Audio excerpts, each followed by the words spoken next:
अभी जैसे अभी सामाजिक चाल चलन में काफ़ी लोगों को मैंने सुनते देखा है। ज्ञानी रावण रावण एक ज्ञानी था, तो किस हद तक ज्ञान ये शब्द रावण से जुड़ा रहना ये सहमत आप करते? उसने तो ज्ञान को सिर्फ सूचना की तरह रखा है और ज्ञान को अहंकार का खिलौना बना दिया है। खिलौना ही नहीं, अहंकार का पोषण बना दिया है। ज्ञान होता तो अपने आप को कोई लंकेश थोड़ी बोलेगा, अपने आप को कोई पुरुष थोड़ी बोलेगा, कि स्त्री का अपहरण थोड़ी ही करेगा। तो रावण ज्ञानी नहीं था। रावण अगर ज्ञानी होता तो फिर राम के खिलाफ युद्ध में थोड़ी खड़ा हो जाता वो। आचार्य, जैसे कि हमारा ये बुक ट्रूथ विदाउट अपोलॉजी हमें ज्ञान के मार्ग पे आगे प्रेरित करता है, पर अभी जैसे अभी सामाजिक चाल चलन में काफ़ी लोगों को मैंने सुनते देखा है। ज्ञानी रावण एक ज्ञानी था। वो मुझे ऐसा लगता है कि ज्ञान ये शब्द उस मार्ग पे होता है कि जब आप सत्य के मार्ग पे होते हैं, वो ज्ञान का मार्ग होता है, सत्य का मार्ग। तो किस हद तक ज्ञान ये शब्द रावण से जुड़ा रहना ये सहमत आप करते?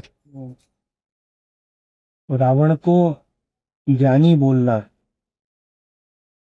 मोटे तौर पर, काम चलाऊ तौर पर तो ठीक है, पर ज्ञान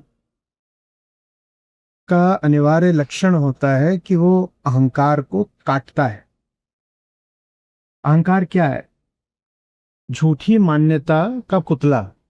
मैं ये हूं, मैं वो हूं, I M X, I M Y. इसको ही तो ईगो कहते हैं ना। और झूठे ज्ञान को ही अज्ञान कहते हैं। तो अहंकार माने झूठा ज्ञान।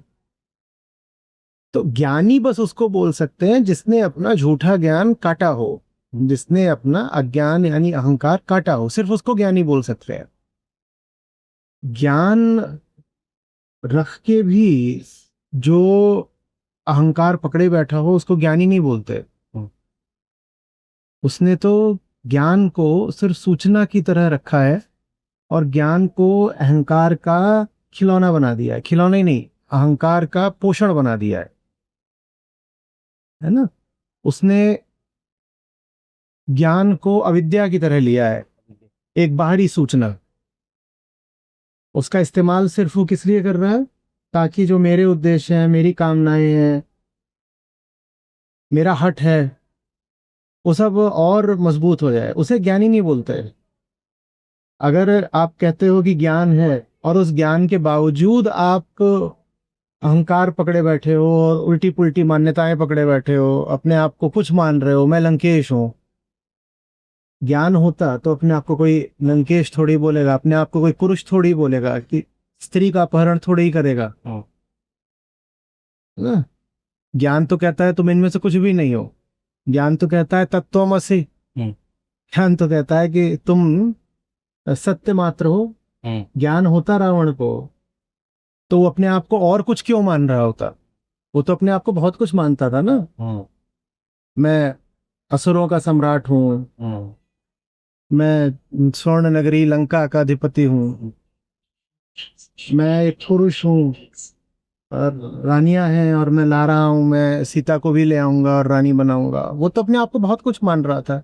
जो अपने आप को इतना कुछ मान रहा है वो ज्ञानी कहाँ है? ज्ञानी का अर्थ है जो सीधे कह दे अपने आप से कि मैं कुछ नहीं हूं, या फिर कह दे कि मैं सत्य मात्र हूं।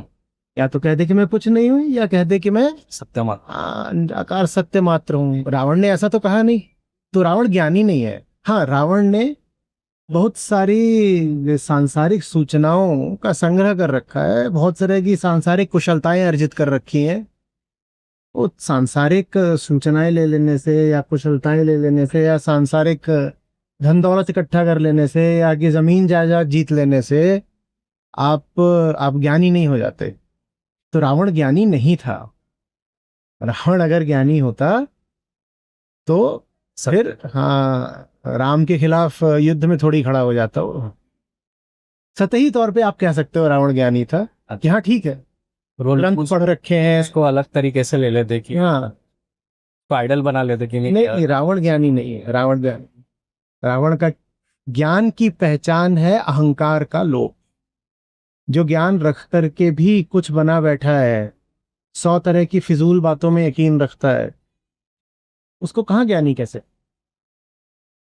अच्छा जी, कहीं कहीं रावण की फिलोसॉफी मुझे लगता है कि फ्रेडरिक नीचा से भी कहीं कहीं मिलती है। जैसे फ्रेडरिक नीचा बोलते थे कि power is the ultimate will of a human being. तो क्या रावण की भी फिलोसॉफी कहना कि वो होती है मैच? नहीं देखो, नीचे जहां से आ रहे थे वो दूसरी जगह थे, उन्होंने इंसान को बहुत दबा कुचला कमजोर देखा था। ठीक है, धर्म के आगे उन्होंने जर्मनी की बहुत खराब हालत देखी थी। तो वहां से फिर वो बोलते थे कि पावर होना चाहिए, विल टू पावर। फिर वो बोलते थे कि मेरा आएगा, वो महामानव आएगा, मेरा सुपरमैन आएगा, वो सब था। तो दूसरी दिशा से आ रहे थे। वो कह रहे थे इंसान के पास रीढ़ होनी चाहिए। वो कहते थे जो गॉड का कॉन्सेप्ट है वो तुम्हें कभी रिस्पॉन्सिबल नहीं बनने देता और इसीलिए कभी ताकतवर नहीं बनने देता। तो इसीलिए कहते थे कि ये जो पुराने किस्म का क्रिश्चियनिटी का गॉड है इसको विदा करो ताकि इंसान पैदा हो पाए। और वो इंसान को उसकी उच्चतम संभावना में देखना चाहते थे। कहते थे कि सिर्फ ही साधारण इंसान नहीं चलेगा, मुझको एक अति मानव चाहिए। ठीक है, तो वो वहां से आ रहे। वो ऊपर से एक सी बात लगेगी पर वो है नहीं वैसे। समझ गया। नहीं।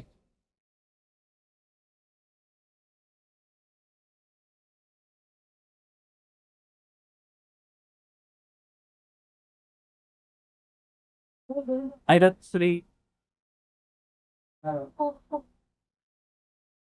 एक इधर भी देखें।